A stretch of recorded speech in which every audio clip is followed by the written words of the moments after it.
Hi guys, it's Kelly from Cards by Christine here with you on a Technique Thursday to show you how to make a watercolor wash. So if you've watched any of the videos before, you may or may not know I really enjoy watercolor. I love, there's a wide variety of different ways you can watercolor and different watercolor techniques. So I'm going to show you today how to make a watercolor wash. And we are going to be using our water painter. This is the large one. It's got a fan of bristles that kind of resemble a paintbrush, and then it's got a chamber with water in the brush handle. So what you're going to do is take your watercolor brush, and it says on the handle to push, and when you push on it, it kind of fills up this chamber by the bristle head. You can kind of see that it starts to fill it up, and then the water starts to come down the bristles. So what you're going to do is make a wash of water over the front of your watercolor paper, and the water is going to be the carrier for the ink. So where you put the water is where the ink is going to travel. And then you're going to take some ink, and you can gather your ink in a variety of different ways. As I've stated before in some of the other videos, I don't like to put ink directly onto my ink lid of my stamp pad.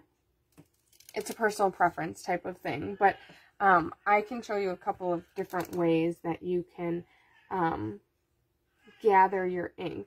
So what you're going to do then is bring your ink onto your watercolor paper, and you can see that the ink kind of travels where you have water on your paper. So the more water you put, the less dilute of a color you're going to get, and the less amount of water. Like I was pretty sparing with my water because I want the nice deep coloring. So I did a light amount of water, and then as I want more, you can see here there's a little less there.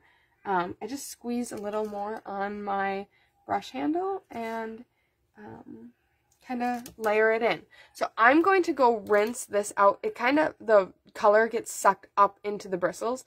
So I will be right back. I'm going to go rinse the color out of this and switch colors. Alright, so now I'm going to lay down some more water on the bottom of the card and move to my next color. And the first color I used was Rich Raspberry. I see I splashed over here. I don't know how I did that. And now I'm going to use Petal Pink. So I'm going to put the ink down on my puddle of water. Back. And let it just carry. This is watercolor paper. I don't know if I mentioned that before, but watercolor paper is a thicker paper that is designed to absorb water, and it just works better when you're doing any type of watercoloring technique because you get a better carrying of the color, and it just blends better, it travels better. So let me go ahead, and I don't know if I'm going to need any more of those colors. Last, I'm using Flirty Flamingo in the middle. So now when you touch the water to the existing colors, it's going to start to blend, and that's what I love about watercolor, is that blending look.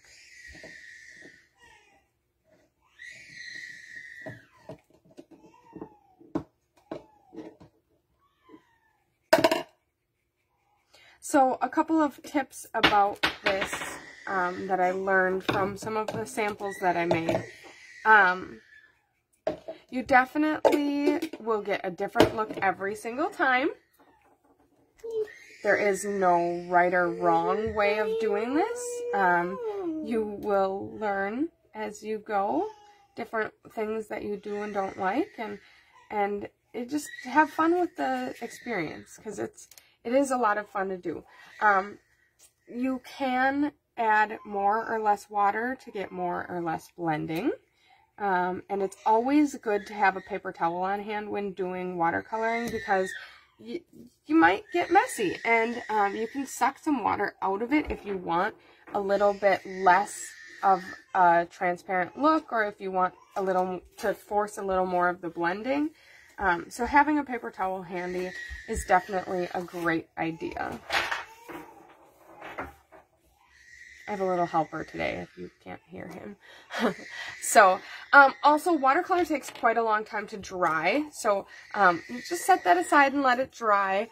And then, like you can see here, I thought it was dry. It looked dry, but it is watercolor paper, so it's thicker and more absorbent. So, like on this one, it wasn't completely dry before I had stamped. So, just be patient. Pro tip, you don't want to rush your watercoloring. So.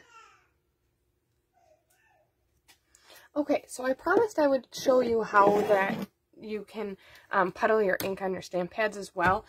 This is just a personal preference thing for me. I choose not to do it because I like to keep the lid of my stamp pad clean. But what you can do is you can either close your ink pad and squish it, and then you'll get some ink in the top of your lid that comes straight off your ink pad. Or you can use that place to put ink straight from your ink bottle as well. The beauty about that is once you use it, like all of this ink when I'm done now is going to be wasted. I know it's not, it's just how I like to do it, because I do not like to muddy up my ink pad here. But think about it. The beauty is if you put ink in this well here, when you close your pad and you hear it snap shut, now that ink is going to stay in the top of your stamp lid, and because of how our pads are made, it will stay there and not, you know, it's going to stay there because this is the bottom of your pad. It'll just stay there. It'll stay moist, and you can use it for future projects. So that's another way that you can get your ink for using like watercolor techniques. And it may be quite a bit cleaner than the method I was doing. But like I said, personal preference, you choose what you like to do. So I'm just going to walk you through how I made this card then. I went and had it on watercolor paper, and the watercolor paper is 3.5 by 4 3/4.